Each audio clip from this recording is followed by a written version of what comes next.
kakusina at ngayong hapon po tayo po ay niluluto. May papakita po ako sa inyo. So, ito po yun. Manok. Hindi po siya traditional na luto ng manok. Yan po. Ang ginawa ko po, in-steam ko po yung manok.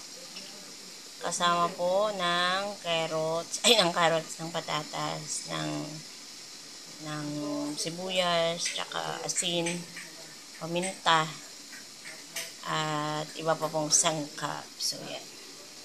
Ang gagawin po natin, in-steam lang po yan for 45 minutes. Yan. Dapat. Yung buo dapat ang manok nun. Pero, hindi po ako decided yung nangyari po. Naka-chop-chop. Maganda naman po at maliit lang po ang ating steamer. So, kumasya lang po siya doon sa pinggan po at yung pinggan po ay maliit lang. Testing pa lang naman po. So, titingnan po natin kung anong lasa. Yan.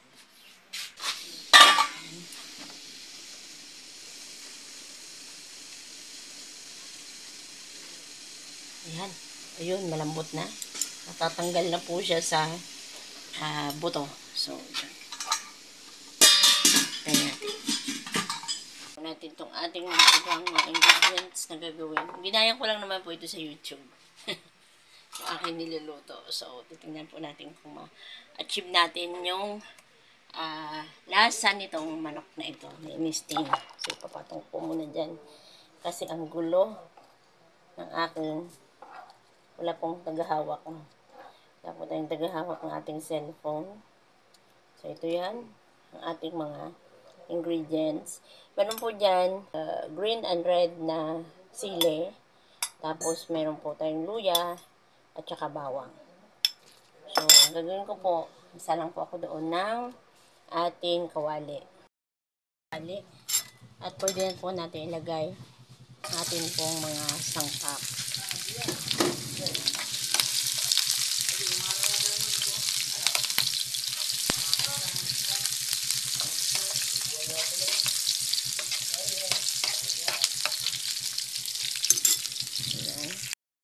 Ng konting toyo.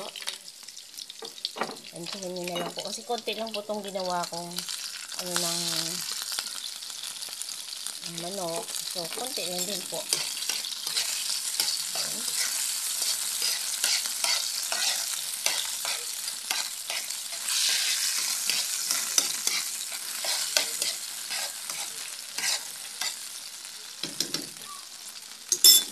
Ayan po. Ayan po yan. Bubuhos natin tong ating ginawa doon sa ating niluto. Yan. So, titingnan po natin kung anong mangyayari dito sa ating steam na chicken. So, yan. Parang nagtubig. Para po siyang nagtubig. Pero try po natin ulit. Para masarap naman ang kanyang itsura. Titingnan po natin kung ano po ang lasa nito. So, patitikman po natin sa mga magtitikim. Patitikman po natin ang ating luto na steam na chicken.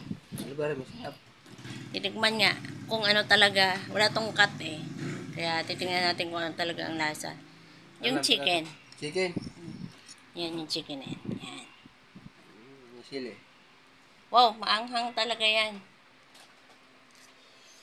Minute. I-steam ko yung 45 minutes. Lasang sili. Masarap.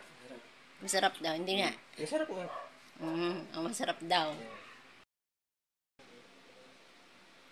So yun guys, ayan na po at natikman na po ang ating lutong chicken.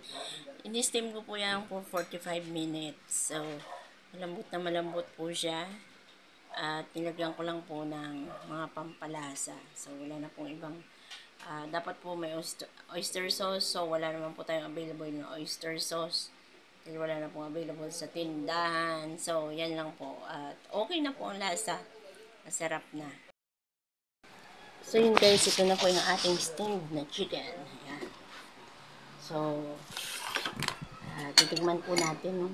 Titigman po natin yung chicken. Ano po yung lasa nito. Ano po siya. Ayan.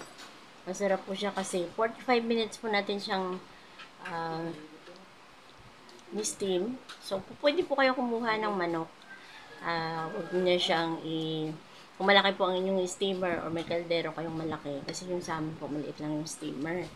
So, kung meron po kayong malaking steamer, pwede po kayong bumili ng isang buong manok po siguro. Tapos lamasin nyo lang po siya ng asin, paminta. Lagyan nyo po ng patatas, bell pepper, or kahit na ano pong gusto ninyong lamas. Tapos, pag na-steam nyo po siya ng 45 minutes, pag malambot na po siya, hanguin nyo po siya, mag-isa po kayo ng bawang, sibuyas, luya, oyster sauce, toyo, or gusto nyo wala ng toyo, kung ayaw nyo naman ng maalat, so ako po, medyo gusto ko po may alat ng konti. So, gawin nyo po, ibuhos nyo lang po siya, kasi luto na naman po yung ating ano. Yan. So, titingnan po natin kasama po ang patatas. So, ito po yan. Ang init kasi.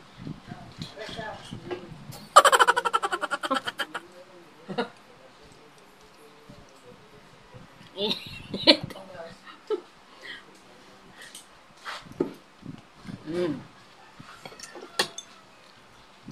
Ito po. Lagyan po natin ng sesame seeds. Tignan ko po. Tingnan natin kung anong lasa niya. Para siya masarap siya. Masarap siya, malinamnam.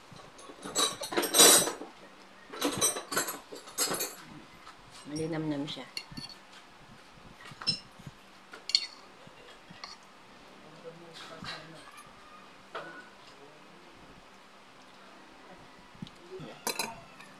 Kutsara na ako din eh.